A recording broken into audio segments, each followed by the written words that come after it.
बहुत बहुत धन्यवाद है भाई भूपेंद्र राठी जी का। अब मैं प्रार्थना करूंगा हमारे बीच में लफे सिंह राठी के भतीजे भाई कपूर राठी जी वो आए और अपनी चाची श्रीमती शीला लफे सिंह राठी के लिए आपसे वोट की अपील करें और 1 तारीख का आपको निमंत्रण भी दें। भाई कपूर राठी जी। बहुत बहुत धन्यवाद सैनी साहब। सबसे पहले तो मैं इस प्रोग्राम के सभी आयोजकों का धन्यवाद करता हूं और यहाँ पर उपस्थित जितने भी आदरणीय बुजुर्ग बैठे हैं, मेरी माताएं बहनें बैठी हैं, नौजवान साथी जो खड़े हैं, उनका धन्यवाद करता हूं क्योंकि आपकी उपस्थिति के बगैर ना ये प्रोग्राम कामयाब हो पाता और ना हम यहाँ पर आ पाते।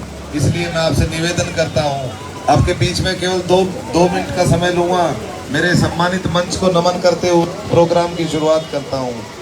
और मास्टर साहब सिंह दलाल जी, सूबे सिंह जी, सुरेश जी, सतपाल जी, रामेश्वर साहब जी, प्रेम मलिक जी, अंजू जी, खिल्लू अंकल जी और सूबे दलाल जी, सविता दलाल जी, मैं आप सभी का धन्यवाद करता हूं। इनके अलावा जिनका नाम मैं नहीं ले पाया उनका विशेष तौर पर धन्यवाद करता हूं क्योंकि कोई भी प्रोग्राम तभी कामयाब हो पाता है जब आप और हम मिलकर लगातार संघर्ष करते हैं, लगातार मेहनत करते हैं। तब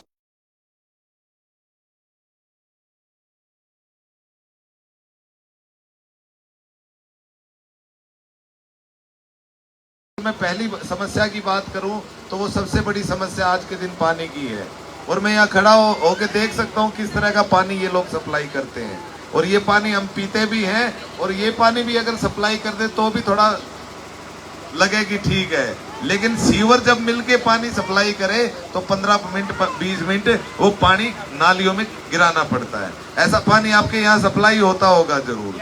अगर पानी की समस्या की दूसरी बात करें, चाहे वो आती है सीवर की समस्या। हम घर से निकलते हैं तो सामने देखते हैं सीवर भरा पड़ा है, सीवर ब्लॉक है। आप लोग जब शिकायत करते हो उसका समाधान नहीं होता। ये समस्याएं आम जनता की है और पूरे बहादुरगढ़ की है। हम आप लोगों के बीच में आए हैं। शीला नफे सिंह राठी जी चुनाव लड़ रही है, हमारी चाची, और उनका चुनाव चिन्ह है वो जो चश्मे का है। और यकीन मानना हम लगातार पूरे बहादुरगढ़ में घूमे भी हैं और आम समस्याएं हैं, जो बिजली की है, पानी की है, स्ट्रीट लाइट की है, सीवर की है, चाहे वो परिवार पहचान पत्र की है, चाहे वो फैमिली आईडी की है, और बहुत सी समस्याएं ऐसी हैं जो कई बार प्रशासन सुनाई नहीं करता। आपको पता होगा ये जो सरकार पिछले 10 साल से है बीजेपी की, उस सरकार ने लोगों को लगातार लाइन में लगाने का काम किया, चाहे वो आधार कार्ड की लाइन में लगाने का काम किया, चाहे वो प्रॉपर्टी आईडी की लाइन में लगाने का काम किया, चाहे वो फैमिली आईडी की लाइन में लगाने का काम किया, चाहे वो नोटबंदी के माध्यम से आप लोगों को लाइन में लगाने का काम किया। ये लगातार जो समस्याएं जनता को आ रही है, ये एक समस्या नहीं है, लगातार पिछले 20 साल से समस्याएं आ रही है। पिछले 20 साल पहले जब आदरणीय नफे सिंह जी हुआ करते, उन्होंने 9000 बीपीएल कार्ड बनवाए थे। उनकी ये सोच थी कि भाई जो 9000 बीपीएल कार्ड है उन गरीब आदमियों के बनवाए जिन लोगों को राशन की जरूरत थी। जो एक समय के अनाज के लिए मोहताज हुआ करता गरीब आदमी, वो फक्र से अपना सरकारी राशन से अनाज लेकर लगातार अपने परिवार का भरण पोषण करने के लिए लगातार सरकार के साथ मिलकर, और सरकार जो अनाज दिया करती वो अनाज के माध्यम से अपने परिवार का भरण पोषण करता था। हालात क्या कर दी 2005 में जब सरकार गई, तो जब कांग्रेस की सरकार आई, जब कांग्रेस ने कितना बुरा हाल किया, न केवल उन राशन कार्डों को काटने का काम किया, बल्कि हालात ये कर दिए वो राशन। भैया भाई थोड़ी देर रुक जाओ। तो उन लोगों ने हालात क्या कर दिया, इतना बुरे हालात हो गए, ना केवल राशन कार्ड काटने का काम किया, बल्कि जिनके राशन कार्ड नहीं काटे उनके घर के आगे सफेदी लिख के बोल दिया ये बीपीएल कार्ड है, बीपीएल परिवार है।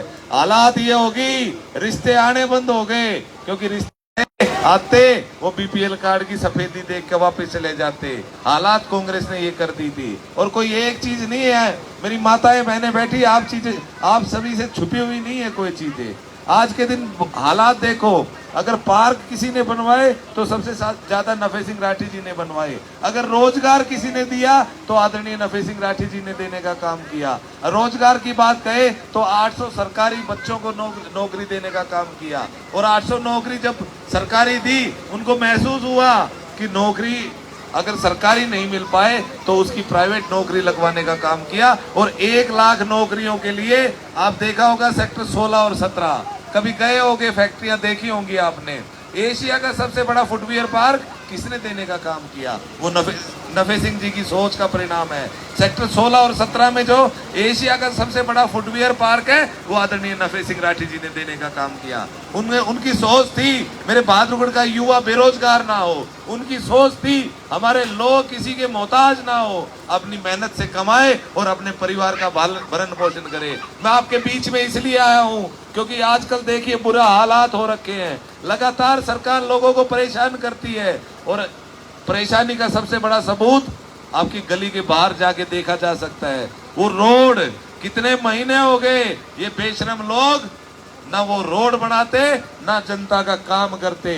मैं आप लोगों के बीच में एक आश्वासन दे के जा रहा हूं क्योंकि लगातार कई महीने हो गए इस रोड को बनना चाहिए था, लेकिन ना रोड बनाया गया ना लोगों की समस्याओं का समाधान किया गया।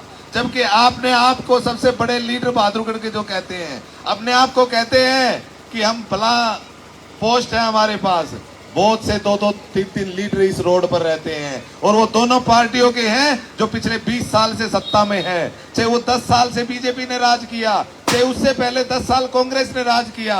लेकिन अगर ये लोग काम करते, ये इतने निकम्मे और नकारा लोग हैं, अगर ये काम करते ना ये रोड टूटता, ना जनता के इतने बुरे हालात होते, ना सीवर की व्यवस्था बहादुरगढ़ में चरमराती। और इन लोगों ने, और छोड़िए, जब लोग उसको ठीक कीजिए वो समस्या का समाधान नहीं होता क्योंकि इनकी नीयत नहीं है काम करने की।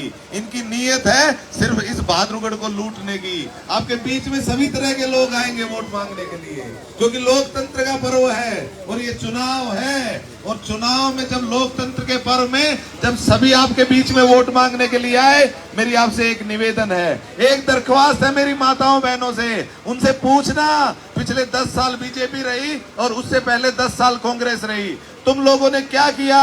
कौन सा बड़ा प्रोजेक्ट इस कॉलोनी को देने का काम किया? कौन सा बड़ा प्रोजेक्ट इस शहर के लिए लेके आए? एक बड़ा प्रोजेक्ट ये नहीं लेके आए। अगर इनकी नीयत होती काम करने की तो बहुत से बड़े बड़े प्रोजेक्ट हैं जो बहादुरगढ़ में आने चाहिए थे। दिल्ली के सबसे नजदीक हम हैं, लेकिन दिल्ली के सबसे नजदीक होते हुए भी सबसे पिछड़ा हमारे को बनाने का इन लोगों ने काम किया।